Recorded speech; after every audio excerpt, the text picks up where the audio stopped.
امام کی شخصیت میں تحریف نہ کریں، نہ ہونے دیں۔ کسی امام نے کسی ظالم کو ایکسیپٹ نہیں کیا، کسی امام نے کسی ظالم کو قبول نہیں کیا، کسی امام نے کسی ظالم کی بیعت نہیں کی۔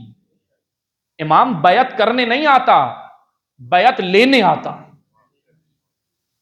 اس لیے ان زبانوں کو بھی سمجھیں، یہ خطرناک زبانیں ہیں۔ معصومین کی شخصیت میں تحریف، معصوم کو بدلنا نہیں، کسی امام نے نہیں۔ کوئی امام لاغر نہیں ہے، کوئی امام لاچار نہیں ہے، ہر امام شجاع ہے۔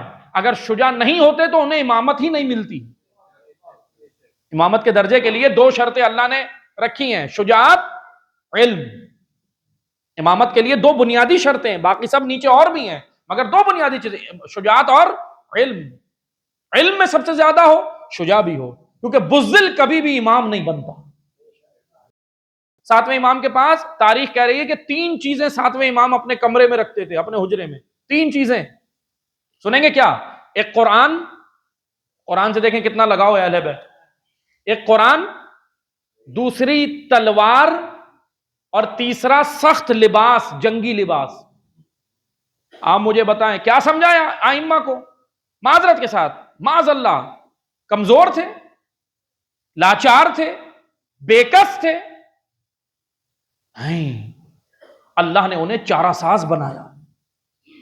لیکن حکمت الہی کے تقاضے یہ ہیں، سنیں، 7ویں امام کمزور تھے، بالکل کچھ نہیں کر سکتے تھے، نہیں، تینوں چیزیں، جنگی لباس ہر وقت اپنے ساتھ رکھتے تھے، اور تلوار اور قرآن۔ یہ کس بات کی علامت ہے؟ امام پیغام دے رہا ہے دنیا کو، دے رہے تھے 7ویں امام کہ میں جنگ کے لیے تیار ہوں، مجھے ناصر نظر نہیں آ رہا۔ کمی امام میں نہیں ہے، کمی مجھ میں ہے، کمی پیروکاروں میں رہی ہے۔